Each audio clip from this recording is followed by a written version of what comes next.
problems. That guy, he just has to touch you once. Shit's going down. He's so different than anybody else in the division. Like, he knocks everybody out. Everybody hits hard. They all hit hard. But that down. dude hits hard.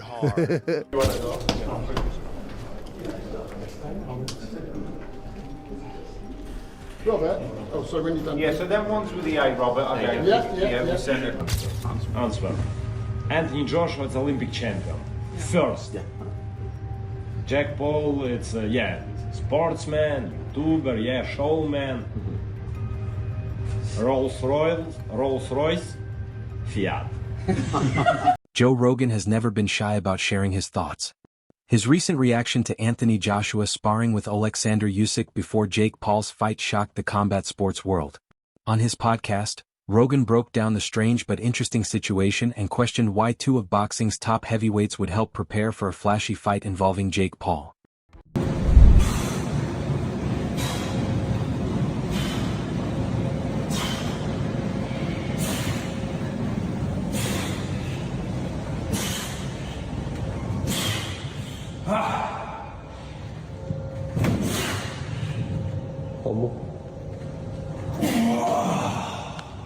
Need to get stronger. Rogan mixed doubt, respect, and his usual honest talk in his reaction. Fans are now excited and curious about what this strange training partnership could mean not only for Jake Paul but for the future of boxing as a whole. You know, there's not a chance that Anthony Joshua is not going to just lose the weight beforehand. He's not going to come in drained. What he's going to do is just do extra cardio, and that's just going to make him more dangerous. He's going to be terrifying, and he's going to have a lot to prove. He's going to be very angry that Jake Paul wants to fight him. Instead of training in the UK with his usual coach, Ben Davidson, Joshua said at a recent press conference that he would train with people from Usyk's team. This was part of his preparation for the December 19th fight in Miami.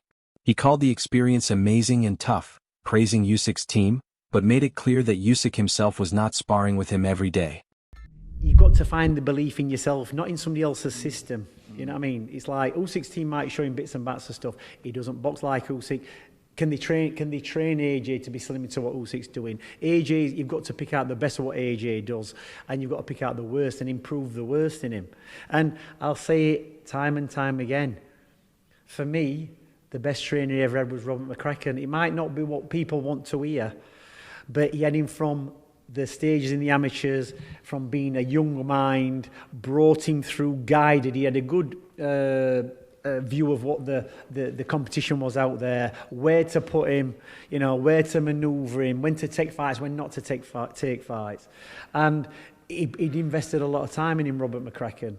So it was the payoff. Now when you go to, you know, if AJ came here or he goes to Ben Davison, or you're going to be in for a big payday as a trainer. It's a lot of responsibility to take on. You know, Ben Davis is a good trainer. He's trained AJ for so many fights, brought him back. He'll have got paid handsomely. Everybody wants to train AJ because it's a good payday.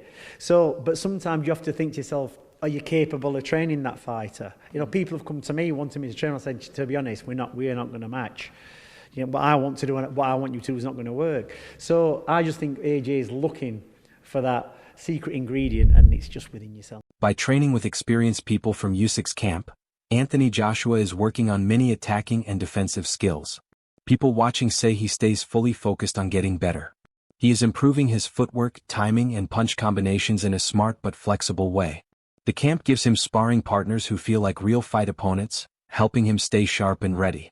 As fight night gets closer, every session matters more, building both his strength and his mindset. That's what he's trying to do, though, Simon. I think he's at that stage of his career where he's trying to rediscover a little bit of that confidence. He's gone to Oleksandr Usyk, where we're hearing reports he's out there training with Usyk and the team, trying to pick up something, trying to rediscover something. That's very strange, Paul, isn't it? It is, but it's not unheard of. I've heard of a lot of fighters doing that. You see fighters, obviously, it's the old Rocky movies years ago, but you see a fighter losing to someone, all of a sudden they go in the camp and they start training and do a little bits together and become friends or whatever else. I think it'll do Joshua no harm travelling, but as you say, he's a little bit long in the tooth and he's a bit on the back nine rather than the front nine, where that experience would really come into play. But I'm just looking at his record here. He obviously, after the Usyk fight, he'd come back and he had 3 fights and then the Ngannou demolition Well, job. yeah, Jermaine Franklin, he had Robert Helene, he had Otto Wallin, and he smashed Ngannou, which everyone went hallelujah for, right? Yeah, but he's obviously not in like the box rec rankings to see where he is. But the Dubois fight is a fight where, what you've just said then, Spencer, like, match him right. I felt he was match right with Dubois. That's just my opinion. Just felt Obviously, I was wrong on that and I was proved wrong, but I felt like Joshua would have and should have came through that, but he obviously didn't. So therefore, it's back to the drawing board, and where do you go from there? What do you do from there? Does he keep the same team around him? Does he go and find someone new and try and adapt and add to his repertoire already? And this move at Usyk, I don't know what it'll be, but if he's fighting before Christmas, then he needs to get in shape quick, because there's only 8 weeks to go, let's say. Well, my understanding, he's in camp, he's in shape, and just looking to get an out and get back to winning ways, is my understanding. That's why they're talking about 8 rounders. Yeah. He wants to sort of go under the radar a little bit, and it's difficult for someone like Anthony Joshua because he's such Very a much so. commercial commodity. He's always been in shape all the time, hasn't he? Yeah. He always will be in shape. He's never, ever not been... But it's not about his dedicated. physical shape, is it? No one's ever questioned his physical state. Zach, when I was talking about Anthony Joshua, and I know that the president of his fan club is here in Spencer, but I talked about the PTSD issue post various fights, whether it be the Oleksandr Usyk or the Daniel Dubois situation. But prior to Daniel Dubois, I always maintained that I felt that despite the performance against Jermaine Franklin, despite the performance against Robert Helenius, which had been blasted out by Deontay Wilder, and we've seen what Deontay Wilder is now. Even though Joshua is not sparring with Usyk often, he is fully training in the Ukrainian champion's camp. He is working with top coaches who helped Usyk become a 2-time undisputed heavyweight champion and learning from their high-level boxing system. Joshua says this gives him great insight into someone who has achieved so much and helps him sharpen his skills for Jake Paul's unusual style. You're not going to that camp just for Jake Paul, because he could have gone to fucking my camp to beat Jake Paul. AJ's been in camp with Usyk. Taking it seriously for it to get fucked off at the final minute. What better camp to go join yeah. than the master himself? What he's doing is he knows that he's got, 1, maybe 2 years left, maybe 2 years. So he's gone to the Usyk camp. There's motivation behind that, you know what I mean? Yes. You're not going to that camp just for Jake Paul, because he could have gone to fucking my camp to beat Jake Paul. But he's going to that camp for the future of next year, where he could be fighting Dubois, could be fighting Fury, whatever. Conor McGregor shared a strong warning about the Jake Paul versus Anthony Joshua fight. He said the match is very dangerous and believes it maybe should not happen at all. McGregor called Joshua a powerful former world champion and said anyone who steps into the ring with him deserves respect. He also pointed out the serious physical risks for Paul. Still, McGregor said he would respect Paul if he truly takes on the challenge, even though he doubts the fight makes sense for the sport. He's going to get knocked out by AJ though, isn't he? If he makes that walk, you've got to give him his respect for that. It's very dangerous, It seems like Netflix are all over him. It's a dangerous sport, and you can't overlook that. And Joshua's a big boy and a powerhouse. I've sat ringside and watched Joshua. That's a heavy punching man, and he's a happy and he's a good kid. He has an anger in him. He has a darkness in him, does Anthony Joshua. And I don't think a lot of people suss that. So, the fight shouldn't go ahead. In my opinion, the fight shouldn't go ahead. However, if he does it, I'll give him his respect. UFC President Dana White strongly criticized the Anthony Joshua versus Jake Paul fight. He called it an unfair matchup that hurts the honesty of professional boxing. White questioned why a former world heavyweight champion should fight a YouTube star-turned-boxer. His comments caused big arguments online, with fans split on whether the fight is smart business or just a show. White said the fight makes no sense for boxing and could be risky, letting fame matter more than real skill. He warned that while celebrity fights make money, they can turn boxing into entertainment instead of a true sport. He has people around him that will be saying to him, mate, Anthony hasn't boxed for a year and a half. Mate, Anthony got dropped in his last fight. Anthony's head's all over the place. He's gone. So, listen, fair fucking play. If he steps up and fights AJ, I will be the first to hold my hands up and go, fair fucking play. He'd have to be crazy to do it. He would have to be crazy to do it. Jake Paul's never really fought anyone major, when's he going to step up and fight a real fighter? I mean, this would definitely be one way to kill that narrative, but it would be a dangerous one. If we're offered it, and the money that I know is inevitable in a fight like that, it would be very difficult for us to turn it down. And I know some people will find a reason to not like it and moan, but I'm just going to give it to you straight always. We were going to have a run out this year in an 8-rounder against someone in the top, 120 on BoxRec that you've never heard of. We could have a run out against Jake Paul, end him in boxing forever, get rid of this whole little silly thing, and make about 50 or 60x in the process. How can you turn it down? So if it's real, there is a chance. Jake's won fights that I didn't think he'd win.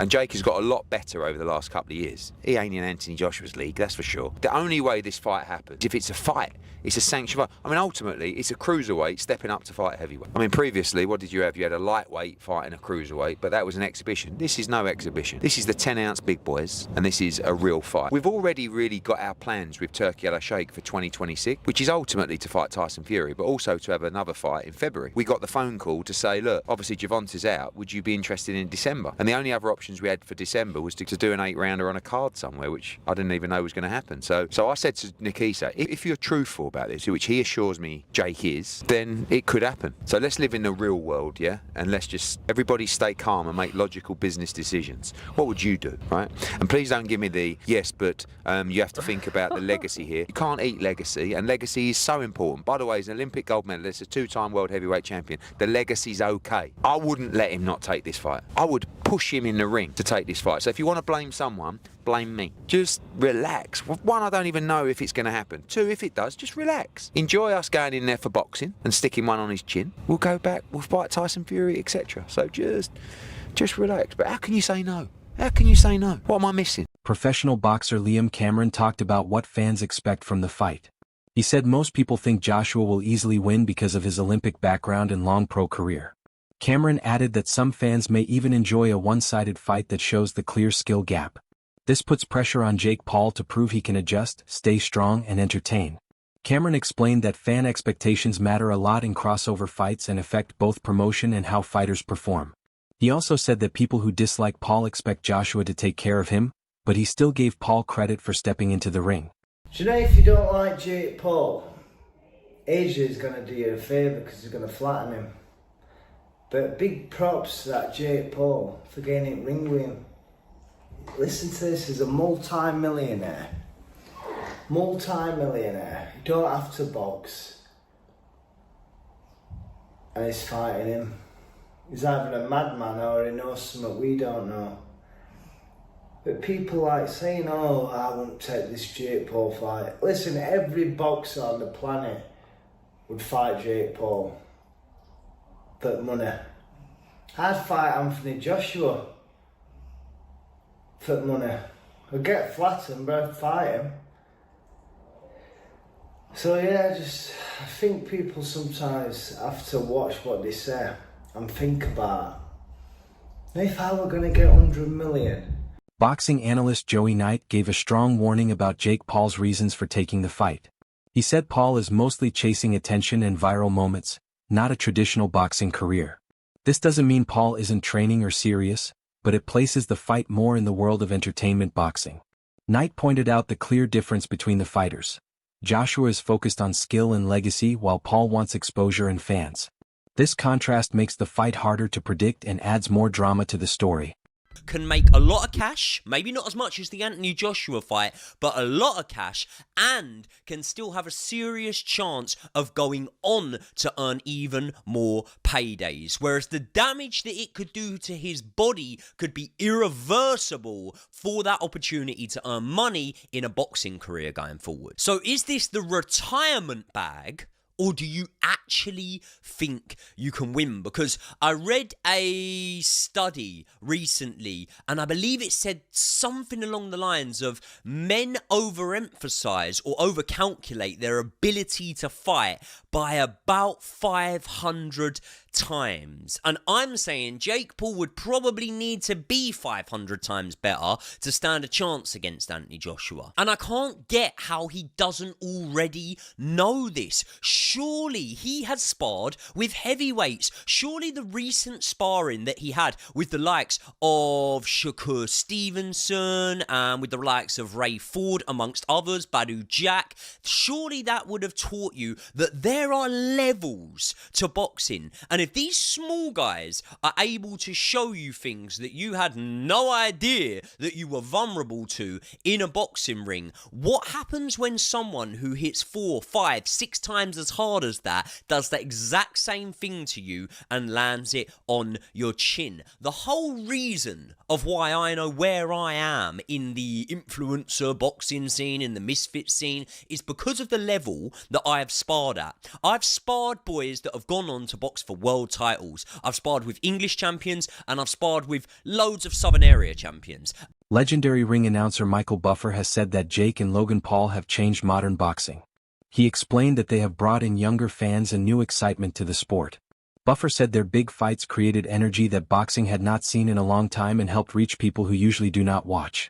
While some traditional fans still question these crossover fights, Buffer believes the Paul brothers deserve credit for building hype and getting attention. He said bringing in new fans and media helps boxing grow and gives top fighters a bigger stage. Buffer sees this as a good thing, saying boxing benefits when entertainment and real skill come together. Well, Jake and Logan, first of all, are fantastic athletes. You know what Logan does with the WWE and what Jake does with boxing. He knocks people out and everything. And they both have massive fan bases. And for me, it's great to see people get young people that follow them that didn't have like, they don't remember Ali or Joe Frazier or whatever. It's not in their wheelhouse. So it's great to see them developing fight fans and a big fight atmosphere. So it's very exciting. These two stood face to face, and the comment section on the internet was going crazy. They were like, call the ambulance now, basically. Like Anthony Joshua looks dangerous standing next to him. Anthony Joshua is, at this time, and has been for years, the biggest puncher in boxing. He's a devastating puncher. So I got to give Jake a lot of credit for wanting to take this fight. Yeah, it's not. A lot of people saying it's not smart. If he somehow was able to surprise the world, what does this do for his? The word would be surprised if he shocked the world. But that's exactly why you got to give him credit. He wants to do it. He trains hard, he works hard, and he has a lot of faith in himself. So we'll see what happens. Technically, though, what's the biggest concern for you? What's the biggest tip you can give Jake, knowing that you've watched Anthony so many times dominate? Work on your defense. Many fans want to see Anthony Joshua fight Jake Paul because they think Joshua would easily beat him. Paul's habit of calling out top fighters and saying he's the best makes him very controversial. Many feel his confidence is unrealistic because Joshua has much more experience, skill, and size. Still, the fight has grabbed a lot of attention. Jake Paul says the fight will happen and that he has a plan to win. He isn't scared of Joshua's size or power and plans to use speed, movement, and smarts to outbox him. Paul even predicts a knockout around the 5th or 6th round, saying he can dodge Joshua's big punches. He has trained hard, sparring with strong fighters to get ready and build confidence for one of the biggest fights of his career. For entertainment purposes, and I can do a little bit of everything. So I can be the heel, the villain, I could be a jackass, I could shit talk, I could be investor, businessman, CEO, boxer, whatever it is. You know the drill. The current state of modern entertainment, you got to do it all. You got to play across the board and be good at all these things. But I've been in this game for 12, 13 years now, and seen a lot of people fall by the wayside. But me and my brother have just worked hard and been super calculated and know what we're doing in this space. I think the work ethic is obviously absurd, and you guys are a couple of Ohio fucks at your core, so we have massive respect for that. But obviously talent and having to understand where the world is going is a forethought that not a lot of people have in history. You're a trailblazer, you know that. Now let's get to your boxing career. You've been very, very, very upfront about how you want to be a world champion. You focus your entire life to boxing, it seems. We've seen you in other eras and chapters of your life where you're doing a lot of things. Then you turned your focus fully to boxing. You said boxing saved your life. You fell in love with it. Now you're taking on a guy who has done the same thing with boxing for most of his life. He has loved it. He has invested in it. He has fought the greats. He's been in the biggest fights. He's been champion. I think a lot of us were very surprised that this would be happening. How do you feel just a few days out? And what went into the decision to fucking fight Anthony Joshua? Yeah, look, to me, I see a lot of paths to victory in his style, and styles make fights. We all know that. He's lost to guys who are shorter mostly and lighter mostly, and faster than him. I see holes in his game. I see punches that I can land that can hurt him. Is Joshua training with Usyk's team the surprise Paul didn't expect? Or does Paul's confidence and unusual style give him a real chance to win? Share what you think in the comments below.